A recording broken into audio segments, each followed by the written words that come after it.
Last season, the Denver Nuggets finished with a 46-27 record, but their highlight of the season was when in the second round of the playoffs, they defeated the championship favorites Los Angeles Clippers in 7 games. Not only did they defeat them, they defeated them coming back from a 3-1 lead. And I think this series, more people were talking about how the Clippers lost and not talking about how good of a team Denver was. And in the playoffs, we witnessed the emergence of Jamal Murray, but sadly they lost to the Lakers in the conference finals in just 4 games. And in this year's offseason, they lost more than they added. So in today's video, I will be discussing how good I think Denver will be next season, as well as their offseason. Please like this video to show support, subscribe to my channel to help me reach 500 subscribers before the end of 2020, and comment on this video to start a conversation with me. And play that intro.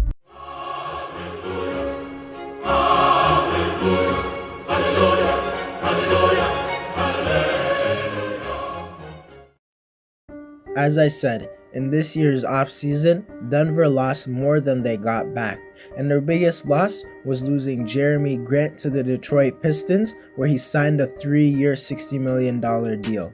Last year, Grant was a huge reason for their success, as he was a very versatile forward who could guard the 1 to the 4 effectively.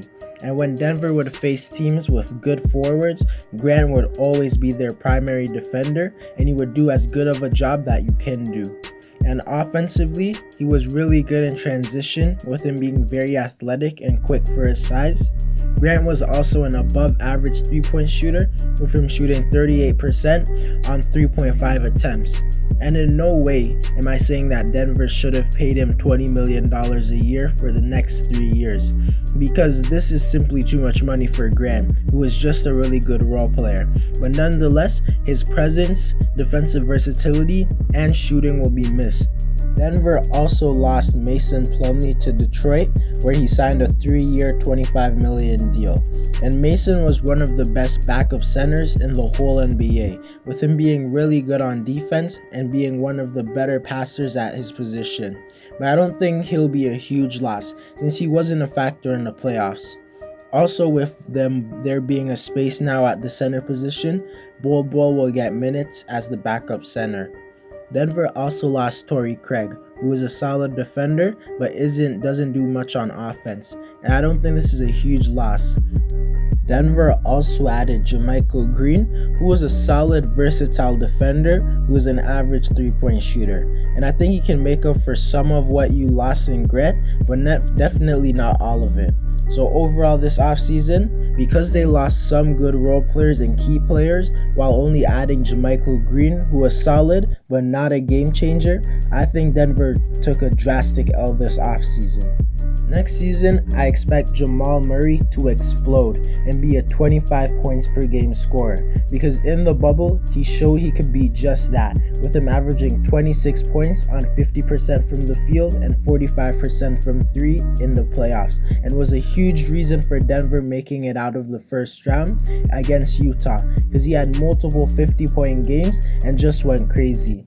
He was also a huge reason for them beating the Clippers. I think in the bubble, he showed he can be an all-star and a top 20 player. I think he will be an all-star next season and will be one of the best second options in the league. I also expect to see Michael Porter Jr. break out, because with Jeremy Grant gone, he will likely start and be given more freedom.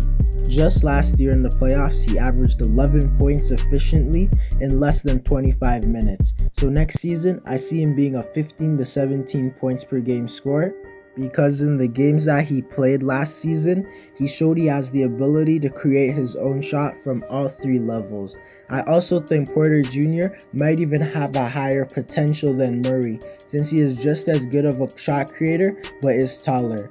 Porter's only weakness is on defense, because you would think a 6'10 power forward with quickness and athleticism would be an okay defender, but Porter lacks the effort. But if he gets a good on that end of the floor, he will have no major flaws besides passing, which isn't a huge deal since he's a forward. Nikola Jokic last season proved why he's a top 10 player and the best center in the league. and I view him as a dark horse for the MVP because there's a real chance that Denver finishes with a top 2 record in the West. The biggest thing going against Jokic is the fact that he only averages 20 to 22 points, and most MVPs have crazy stat lines, and I think Jokic will have a good one, but I don't know if it's MVP level. Jokic will still bring his great passing and shooting and will continue to make his teammates better. This offseason, Denver re-signed Paul Millsap to a 1-year, $10 million deal, and I think it's a good move because Paul is a solid defender at the 4 and brings solid shooting. Millsap also is one of the best leaders on this team, and on such a young team like Denver, you need a lot of leadership.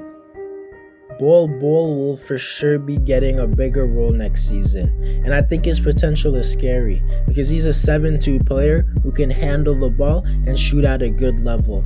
I think he has Kristaps Porzingis potential, but he needs to get stronger because he might be one of the weakest centers in the NBA.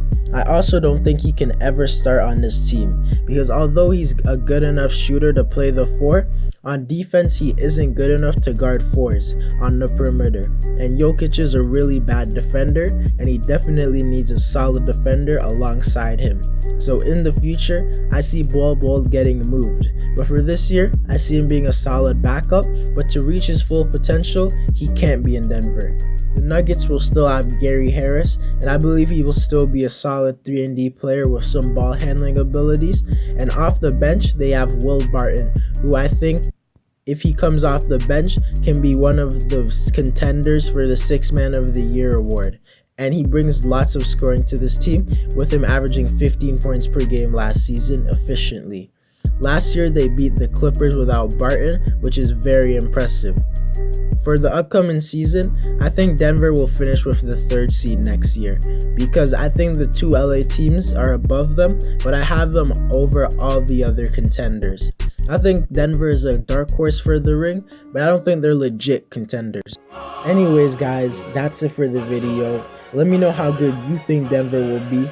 Like the video if you like the video, subscribe to the channel to help me reach 500 subscribers before the end of 2020, and comment on this video to show support. Also check this video up above if you like this one, and I'm out.